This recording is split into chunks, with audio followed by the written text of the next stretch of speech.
It's troublesome that teenagers, the children, have guns and have access to guns. It's happened again. Another gun found on a student at Tates Creek High School. The principal says the school is now considering a security change. We feel like we're gaining some ground. From Frankfort, state forestry leaders are keeping tabs on the fire lines as wildfires continue to burn in the mountains, why there are concerns heading into the end of the week. And it's the toughest test of the young season in the bright lights of New York City.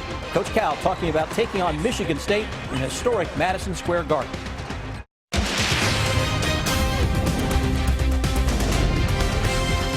This is WKYT News at 5. For the third time in less than 2 weeks, a student at Tates Creek High School in Lexington is arrested for having a gun on campus. And for the second time, that gun was loaded. The principal, who has worked at Tates Creek for 27 years, says he has never faced anything like this. He says the school will consider random metal detector checks. The principal plans to meet with the parents later this week. WKYT's Hillary Thornton is tracking the investigation.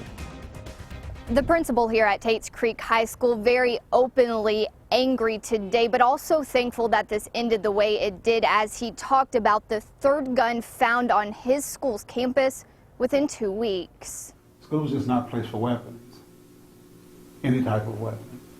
And I'm sorry that I'm gonna have to do this again. I'm angry today, very bothered. This latest incident starting when a student was spotted out in a community park who should have been in school. He was then brought to campus by Lexington police. Because of prior incidents, a new procedure in place. The officer taking that student immediately to school law enforcement officers, where a search was done. During that search, finding a loaded gun, that student now facing charges, telling school officials he was given that weapon by a friend. It is news that's alarming to parents who send their children to the school each day. I do believe we have a serious issue in our hands here, not just the school itself, but I believe the city of Lexington has a huge issue. Principal Sam Hughes echoing that concern. It is an issue that is a first in his 27 years at Tates Creek. I've seen the neighborhood change. It's not the same neighborhood as I came when it was 27 years ago, and I think with the change has brought about a different set of issues and a different set of priorities. That is why a community forum is set to take place Wednesday evening at 6 o'clock in the high school library. Principal Mukes says he plans on doing a lot of listening at that forum to community concerns as they explore the ways to prevent this from happening again. In Lexington, Hillary Thornton, WKYT. School officials say in all 3 incidents, they do not believe the student had a gun because they felt unsafe at school, but rather because of not feeling safe outside in their neighborhoods. It has been one of the most active forest fire seasons in recent memory. More than 20,000 acres burning in southeastern Kentucky. Statewide, wildfires have already scorched more than 30,000 acres. As WKYT meteorologist Mike Linden reports, state forestry crews hope to get an upper hand on the fires before worse conditions arrive later this week. With calmer weather conditions for the work week, Division of Forestry officials are starting to get a handle on the more than 26,000 acres of Kentucky that has burned or is still burning. It's been pretty hectic, but by the same token, we've kind of got a handle on things. We feel like we're gaining some ground. As crews continue to fight the fires on the ground, Steele says the National Guard has been a huge help fighting the fires from the air. U.S. National Guard crews have dumped nearly 1.1 million gallons of water from these helicopters since November 4th. So that means in less than 2 weeks, crews have dumped water equivalent to nearly 2 Olympic-sized swimming pools over the fires. They say that each trip, they attach a bucket to the bottom of the helicopters that holds nearly 660 gallons of water a trip. Despite the optimism for the work week, strong gusty winds by the weekend has Division of Forestry leaders concerned. Red flag is an appropriate term because we have red flag conditions when we get high winds, and that means that we have very severe conditions, and that if anything at all starts a fire, it's going to spread very rapidly. That's why crews say it's all hands on deck until the final flame is out. We're at the level now where all of the Kentucky Division of Forestry resources, as well as resources from other agencies, are fully involved. In Frankfort, Mike Linden, WKYT. Forestry Division leaders say 60% of this year's wildfires are the result of arson.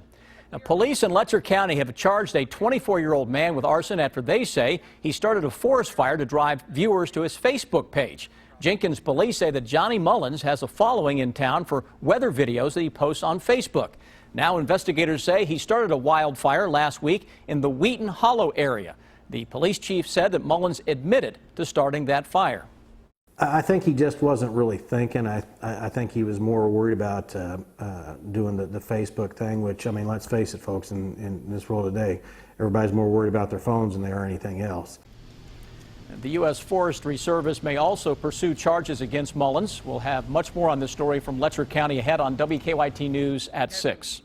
Well, after plenty of sun today, we are going to see more of the same the next few days, but the end of the week could be interesting. Chief Meteorologist Chris Bailey is in the First Alert Weather Center. And Chris, will this weather hamper these fire efforts more? Yeah, you know what? If I tell you that I see an improvement over the next 4 or 5 days, I'd be lying. Actually, we may go the other way by the end of the week. Thursday into Friday may be the peak of what has been a terrible fall forest fire season already across central and eastern Kentucky. So maybe the worst yet to come by the end of the week because of gusty winds. Short term, it's more about a continuation of mainly dry weather. Rain just teasing parts of eastern Kentucky. Defender radar network with another little system off to our west that will never quite pick up enough moisture to produce anything but a sprinkle or some clouds into the day tomorrow. With high pressure on top of the area for the most part the next few days, what you see on your Defender radar network is what you're going to be getting. Temperatures mid and upper 50s as of right now into most areas. If you're out and about this evening, sun sets, quick drop in thermometers into the upper 30s to around 40 by 11 o'clock. Here's what I'm working on, though, coming up for about 5-10 minutes from now. Wild weather ride ahead by the end of the week. We're going to go from very mild and windy to a taste of winter that may even feature the first snowflakes of the season for parts of our region. We'll break that wild ride down when I get back in a few, guys. Chris, thank you. President-elect Donald Trump is continuing his work to fill key cabinet and administration positions before he takes the oath of office in January. Donald Trump also spoke today with a key world leader. CBS's Roxana Saberi reports from New York. President-elect Donald Trump spoke by phone with Russian President Vladimir Putin. The Kremlin says the two men agreed to work toward constructive cooperation and will stay in contact by phone until they can arrange an in-person meeting. President Obama, who is headed on his final overseas trip as president, said the White House will stay in touch with Trump's team. This office is bigger than any one person, and that's why ensuring a smooth transition is so important. In Los Angeles today, hundreds of students marched to protest Trump's election. Some carried signs supporting immigrants, Muslims, and gay people. The protests come a day after the president-elect appeared on 60 Minutes and said this to those upset about his victory. Don't be afraid. We are going to bring our country back. But certainly don't be afraid. Security remains tight here outside Trump Tower in New York, where the president-elect continues to build his transition team and cabinet. RNC Chairman Reince Priebus was named Chief of Staff. His close ties to House Speaker Paul Ryan could help Trump fast-track policy legislation. And Steve Bannon was named Chief Strategist and Senior Counselor. The former CEO of Breitbart News was criticized for using the website as a platform for the alt-right movement, which has been linked to white nationalism. The Anti-Defamation League issued a statement saying, "It is a sad day when a man who presided over a loose-knit group of white nationalists and racists is slated to be a senior staff member in the People's House." Roxana Saberi for CBS News, New York. During President Obama's news conference this afternoon, he said that President-elect Trump has assured him of his commitment to NATO and to core U.S. alliances. Kentucky's newest congressman will be sworn in tonight. Republican James Comer will fill the remainder of Ed Whitfield's term from the 1st District. Comer is the state's former agriculture commissioner. On Election Day, Comer won both the special election for the retiring Whitfield and the full 2-year term in the general election. Comer will be sworn in by House Speaker Paul Ryan during a ceremony in Washington. The UK basketball team is getting ready to play its 3rd game in 5 days. The Cats will be in New York City tomorrow night to take on Michigan State at Madison Square Gardens. Let's have Rob Bromley joins us, Rob, with our Big Blue coverage. Hey, Rob. Hello, Sam. The Wildcats have played 2 games. They have 2 wins, and tomorrow night they get their first big test against Michigan State. John Calipari once again has a young, inexperienced team at the State Farm Champions Classic. Today, Cal talked about his close relationship with Spartans coach Tom Izzo. He knows Izzo will have his guys ready to play. He's done it a long time, and he's done it with all kinds of different teams, and you know they're going to play tough. They're going to be physical. You know they're going to rebound. You know they're going to fly up and down the court. You know, and then he tries to figure out each team that he has how they have to play. Well, the Wildcats held their number 2 spot in the AP rankings today behind Duke. Michigan State slipping 1 spot from 12 to 13. Rob, thank you. And WKYT's Lee K. Howard will have live reports from Madison Square Garden tomorrow on WKYT News beginning at 4 o'clock. His dream is nearly reality. In just 12 minutes on WKYT News at 5, we'll take you to a new homeless shelter in Nicholasville and why the director says it is so much more than just a place to sleep. If you own a Toyota truck, you may be getting some money back. Details of a multi-billion-dollar settlement later in Better Living. Now, your hour-by-hour forecast with Chief Meteorologist Chris Bailey. Hey, happy Monday, everybody. Hope you had a great weekend. Weather-wise, coldest air of the season, right on cue, delivering some upper teens and low 20s early on Sunday. And today started with freezing conditions. This is how it's ending. Check out this gorgeous sunset. Looking toward that western horizon right now in Lexington as the days, they just keep on getting shorter and shorter. A sure sign that winter is on the way, maybe sooner than you think. Mid and upper 50s out there right now into much of central and eastern Kentucky with the sun setting. Quick drop in your thermometer. Huge changes by the weekend. Temperatures by the end of the week are going to turn awfully mild. Windy and mild, then some winter time. Maybe the first snowflakes of the season trying to fly into parts of the area late Saturday and Sunday. We'll get to that in a moment. Let's show you what's going on in the precious present. And that's a whole lot of nothing, and that's going to roll on into the day tomorrow. A mix of sun and some clouds. There's a small little chance for a shower. Most areas, though, should stay on the dry side. Hour by hour forecast. I'm just going to click right through it because you know what? If you looked outside today at any point, basically that's what you're going to be getting from us over the next couple of days. Mid and upper 50s, maybe a 60 tomorrow afternoon. Heading into Wednesday, more of the same. Mid and upper 50s, maybe a 60 with a mix of sun and clouds. Then Thursday starts to see the winds really gusting up as we get ahead of a big storm system that is going to be developing across the Rockies and heading toward the western Great Lakes. That may have blizzard conditions on the backside of that from the Rockies into the high plains, and it's going to drag a cold front into the area with gusty winds and a line of showers and thunderstorms Friday night into Saturday morning. By late Saturday and into Sunday, very cold air, coldest by far of the season, is on the way. Can that deliver the first snowflakes of the year to parts of central and eastern Kentucky? Right now, odds favor that possibility on a strong northwesterly wind, Great Lakes that are way above normal. Something we really have to keep a very close eye on for the fire situation, obviously, outside of the dry weather, the winds, Thursday into Friday. Those gusts may be closing in on 30 to 40 miles an hour as we make our way through the day on Friday. Look at that, 30 miles per hour. And in some cases, Friday night and Saturday, those gusts may approach 40 miles an hour. And that's a colder wind that is blowing during that time. That's why, unfortunately, the worst may be yet to come for some of us in eastern Kentucky with the fire situation.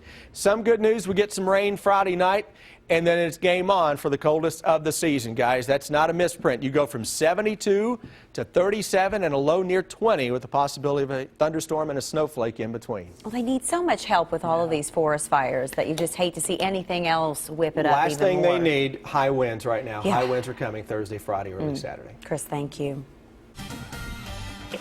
Looks like that crash at Nicholasville and New Circle causing some major issues for outbound Nicholasville Road. It is an injury collision.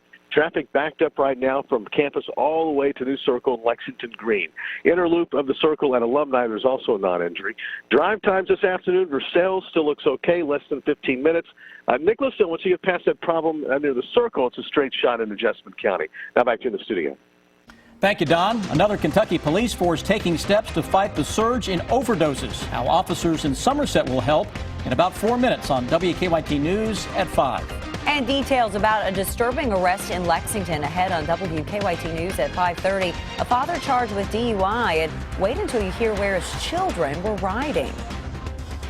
A Central Kentucky couple faces several charges after police say they were doing drugs while a young child was in their care. Our county-by-county coverage at 5 begins in Boyle County.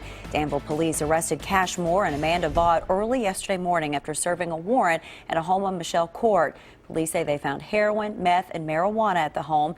Police say a 4-year-old boy was also in that home. Moore and Vaught are both charged with endangering the welfare of a minor and with several drug charges. In Pulaski County, Somerset police officers will now carry Narcan. The drug is used to reverse the effects of opioid overdoses like heroin and fentanyl. Officers in departments across the state are beginning to carry Narcan in response to an increase in overdoses. The Kentucky Agency for Substance Abuse Policy is providing Somerset Police with that Narcan. In Jessamine County, a celebration today. The community is about to open its first homeless shelter. WKYT's Lauren Miner has more on the final hurdles the shelter has to clear before opening its doors. An exciting day for the Jessamine County community. A group gathered outside the county's first homeless shelter this afternoon for a ribbon cutting ceremony. Johnny Templin is the executive director of the Jessamine County Homeless Coalition. He says before they can officially invite people in to stay, there are still 3 inspections pending that must be completed. The shelter still needs an electrical inspection along with a heating and air conditioning inspection. Both, Templin says, should be completed today. The final step is getting a certificate of occupancy from the city's planning and zoning. He hopes to have that completed by tomorrow. The shelter will provide people with more than just a place to eat, sleep, shower, and do laundry. It also provides a place where people can learn the life skills needed to help them get back on their feet. Templin says it's something that has been long overdue. Some of it's got to be tough love to be able to offer somebody a safe, comfortable place where they can come in and try to get back up on their feet while we're just trying our best to just love on them and give them the life skill classes that they either might have forgot or never have to get them back out there. Templin says he would like to start inviting people in tomorrow, but realistically he is hoping to have the shelter open by Wednesday. Reporting in Nicholasville, Lauren Miner, WKYT. Templin says he knows of several people who have been staying in churches or in the parks that he expects to see in the shelter in the first day they're open. A hiking trip turned into a frightening situation for a mother and her young children in southern Kentucky. Ahead on WKYT News at 5:30, how they survived all night in freezing temperatures. Some soon-to-be doctors are being trained to write a unique prescription to help with several ailments. Why you won't find it at a pharmacy, next in Better Living.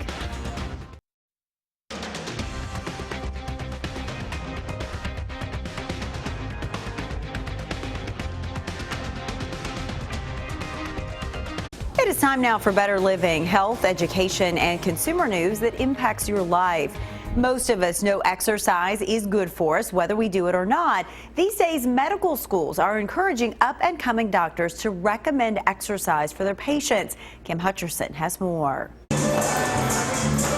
Exercise has far-reaching effects for almost every body system, from the brain to the heart. Now, at least 2 medical schools are teaching students how to prescribe exercise as a way to prevent a variety of ailments. Physical activity can improve memory, concentration, and mood, while helping lower high blood pressure and cholesterol. Evidence suggests it has positive effects for some cancer patients. It also helps control type 2 diabetes, one of the most expensive diseases in the country. Treating diabetes and all its complications cost billions of dollars a year, but it's largely preventable through diet and exercise. Experts recommend adults get 75 minutes of vigorous activity or 150 minutes of moderate activity weekly. That breaks down to about 30 minutes 5 days a week. Doctors say that's enough to prevent or manage many common chronic diseases, from type 2 diabetes to hypertension to cardiovascular disease. You don't have to go to the gym either. Go for a walk, work in the yard, even doing brisk housework helps. The rewards are definitely worth the effort. For today's Health Minute, I'm Kim Hutcherson. Toyota will pay up to $3.4 billion to settle a class action lawsuit brought by U.S. truck owners who say their vehicles lacked adequate rust protection. 1.5 million vehicles are covered under the settlement, including Tacoma trucks made from 2005 to 2010, Sequoias from 2005 to 2008, and Tundras from 2007 to 2008. Samsung is buying Harman International Industries for $8 billion in cash. Harman is based in the U.S. and makes connected car systems and audio products. Samsung says the deal gives it a bigger presence when it comes to automotive electronics. And the McDonald's cult favorite McRib, it's back, and now there is an app to help you find it. It may be tougher to get your hands on the popular pork sandwich this year. We're hearing that only half of U.S. McDonald's will actually serve them. Now, here's what's coming up for you at 5:30.